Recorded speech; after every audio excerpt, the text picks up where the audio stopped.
சொற்கள் இதற்காக உருவாக்கப்பட்டு வருகின்றன.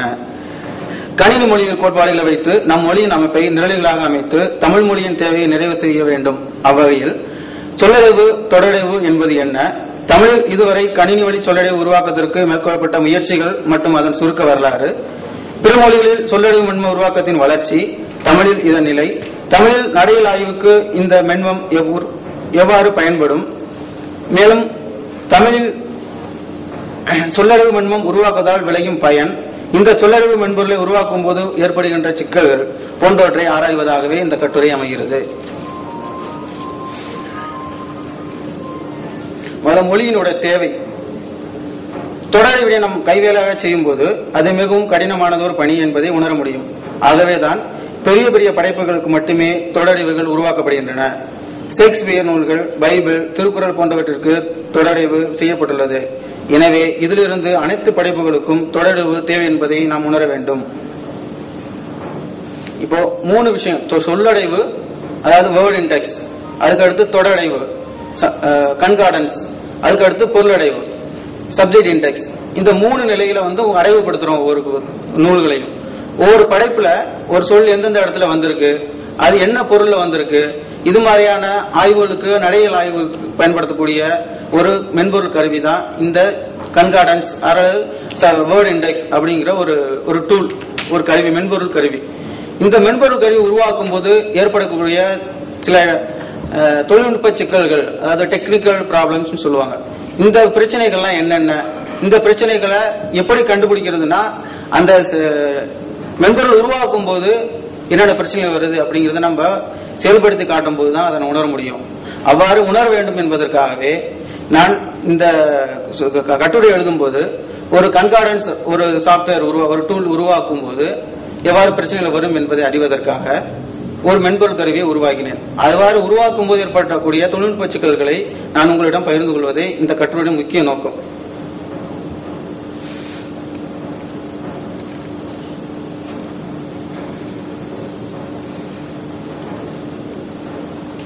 ஒரு சொல் ஒரு நூலில் எந்தெந்த இடங்களில் வருகிறது என்பதும் முக்கிய கலைச்சொற்கள் நூலின் பின்பகுதியில் கொடுக்கப்படும்.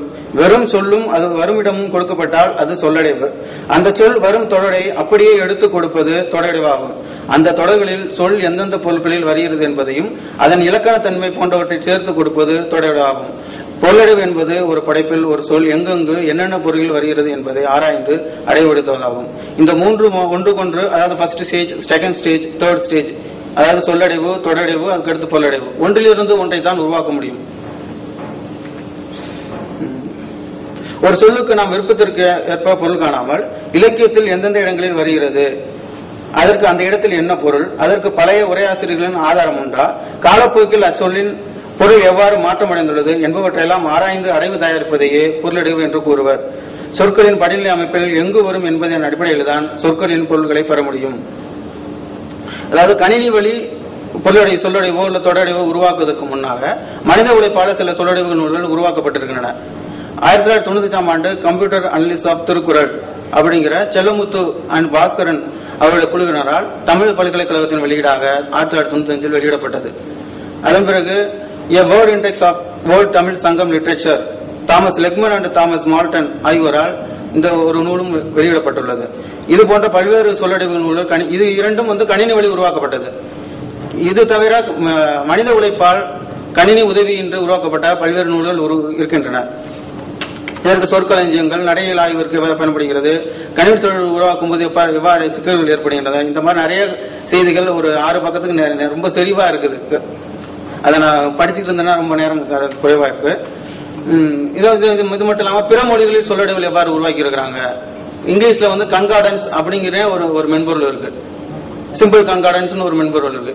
இதெல்லாம் நம்ம யூனிகோடுங்கிற நம்ம ஒருங்குறியில செயல்படுத்தக்கூடியதாக இல்லை, எல்லாமே ஆஸ்கிங்கிற கூடிய ஒரு என்கோடிங்ல செயல்படுத்தக்கூடியதாக இருக்கிறது. அதனால அதை வச்சு நம்ம பயன்படுத்த முடியாது.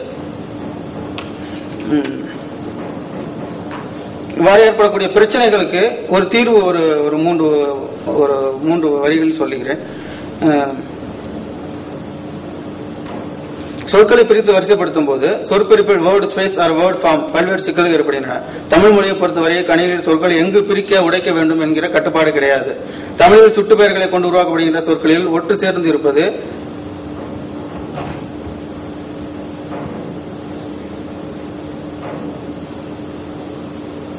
ஒட்டு சேர்ந்து இருப்பது ஒரு சொல்லாகவும் ஒட்டு இல்லாமல் இருப்பது ஒரு சொல்லாகவும் தனித்தனியாக பிரிக்கப்படுகின்றன. உதாரணமாக அந்த கடை, அந்த இடம் என்னும் 2 சொற்களில் அந்த அந்த என்பது தனித்தனியாக சொல்லாக வரிசைப்படுத்தப்படும்.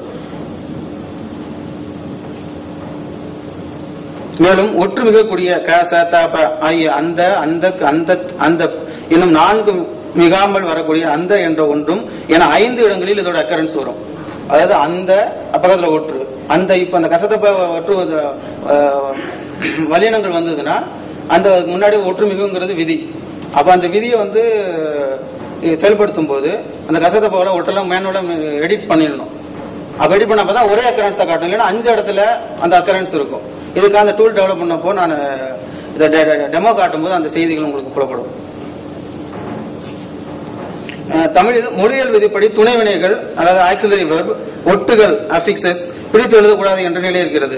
தான் என்பது 2 நிலையில் வரும். எனவேதான், ஆகவேதான், என்னோடுதான் போன்ற உறுதி பொருள்களிலும் வரும். தான் என்று தன்னை குறிக்கும் போதும் வரும்.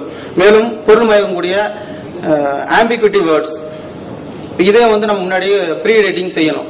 எதெல்லாம் பொருள் மயக்கம் தரக்கூடிய சொற்கள். இப்ப வேலைன்னு சொல்றோம், வேல் ஐ வேலையா இல்ல வேலை ஒர்க் அப்படிங்கிற கூறக்கூடியதா. இது போல அவரை அவரை சொல்லுங்க, இல்லைன்னா அவரை எடுத்துட்டு வாங்க, இல்ல அவரை எடுத்துட்டு வாங்குறது அவருங்கிறத ஒரு மனிதரை குறிக்கிறதா, இல்ல அவரைங்கிற ஒரு காய்கறியை குறிக்கக்கூடியதா அப்படிங்கிறது. இது மாதிரியான சொற்கள் நிறைய லிஸ்ட் அவுட் பண்ணிருக்கேன். இது தவிர ஒரு 50க்கு மேல சொற்கள் லிஸ்ட் அவுட் பண்ணி வச்சிருக்கிறேன். இந்த மாதிரியான பொருள் மயக்கக்கூடிய சொற்களும் நம்ம தெளிவுபடுத்தணும். அதாவது ஒரு படைப்பை நம்ம சொல்லடி உருவாக்கணும் அப்படின்னா அதுக்கு முன்னாடியே பல ப்ரீ எடிட்டிங் வேலை செஞ்சிருந்தா மட்டுமே தான் அதை நம்ம சக்சஸ்ஃபுல்லா அவுட்புட் கொண்டு வர முடியும்.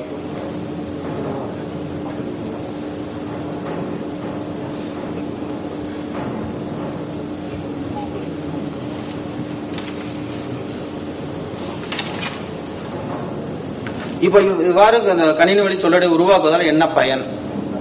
இன்னும் சொற்பட்டியல் தயாரித்தல் வாயிலாக தனிச்சொல், அதாவது தனிப்பெயர், வேற்றுமையற்ற பெயர், தனிவினை, விதிகளையற்ற வினை என்னும் நிலைகளில் சொற்களை வகைப்படுத்தி செயல்படுத்துவது பெரிதும் துணை புரியும். சொற்களை தற்கால மொழியியல் அடிப்படையில் பெயர், வினை, அடை, ஒட்டு என்பன போன்ற கூறுகளில் வகைப்படுத்தி ஆராய முடியும். மேலும் ஒரு வேர்ச்சொல்லை அடிப்படையாக கொண்டு எவ்வாறெல்லாம் சொற்களை உருவாக்க முடியும் என்றும் வரிசைப்படுத்த முடியும். வேர்ச்சொல்லுக்கான பட்டியலை உருவாக்க முடியும். ஒரே வேர்ச்சொல்லை அடிப்படையாக கொண்டு எத்தனை சொற்களையும் சொற்றொடர்களையும் உருவாக்க முடியும் என்று கணக்கிட்டு ஆராயவும் இந்த சொல்லடிவு மென்பொருள் பயன்படும். ஒரு சொல்லின் ஒரு பகுதியை தேடுவதன் வாயிலாக ஒரு விகுதி எந்தெந்த சொற்களோடெல்லாம் சேரும் என்பதையும் கண்டறிந்து வரிசைப்படுத்த முடியும். இந்த சொல்லடைவு தமிழ் கார்பஸ் பயன்படுத்துவதற்கு மிகவும் பயன்படும். சொற்பட்டியல், சொல்லடைவு ஆகியவற்றை கணினி உருவாக்கும் முறைகளை பின்பற்றி பணுவல்களிலிருந்து அகராதிகளை உருவாக்க முடியும். பணுவலுக்கான பொருண்மையை இதன் வாயிலாக எளிமையாக கண்டறியலாம். மேலும் பொருள் குறித்த ஒரு சொல், ஒரு பொருள் குறித்த பல சொல், பல சொல் குறித்த ஒரு சொல் என்று 2 நிலைகளிலும் வகைப்படுத்த முடியும். இதனால் இலக்கிய சொற்கள், காலத்துக்கேற்ற சொற்கள், பிறமொழி சொற்கள், வட்டார வழக்கு சொற்கள் என பகுத்தறிய முடியும்.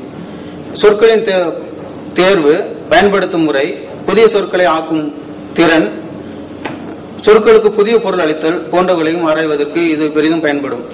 கவிதை, கட்டுரை, சிறுகதை, நாவல் போன்ற எந்த ஒரு படைப்பையும் உள்ளீடாக கொடுத்து சொற்களை தனித்தனியாக பிரித்து ஒவ்வொரு சொல்லும் எத்தனை முறை பயின்று வந்துள்ளது என்பதையும் அந்த சொற்களை அகரவரிசையாகவும் நிகழ்வு எண்ணிக்கை அடிப்படையாகவும் வரிசைப்படுத்த முடியும்.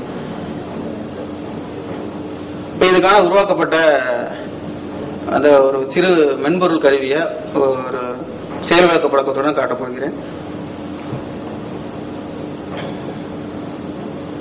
எனக்கான நேரம் நெருங்கினோடனே நான் ரொம்ப பதட்டமாயிட்டேன்.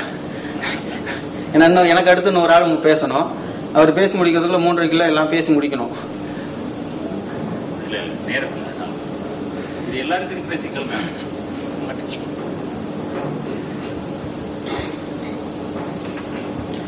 இதுதான் அந்த மென்பொருள் கருவி. இப்போ கோப்பை திற அப்படின்னு சொல்றோம். நம்ம வேர்ட் டாக்குமெண்டா கொடுக்கலாம். எல்லாரும் மென்பொருள் உருவாக்கும் சில விஷயங்கள் நோட் பேடாவோ இல்ல வேட் பேடாவோ தான் இன்புட் கொடுக்க முடியும். ஆனா பெரும்பாலும் நம்ம டைப் பண்றது இல்ல ஒரு புத்தகத்தை அடிக்கிறது எல்லாமே வேர்ட் டாக்குமெண்டா தான் படிச்சுட்டு இருப்போம். இப்ப அந்த வேர்ட் டாக்குமெண்ட் அப்படியே எடுத்து கொடுத்தா அதோட அலைன்மெண்ட், பேஜ் செட்டப் எல்லாம் மாறாது.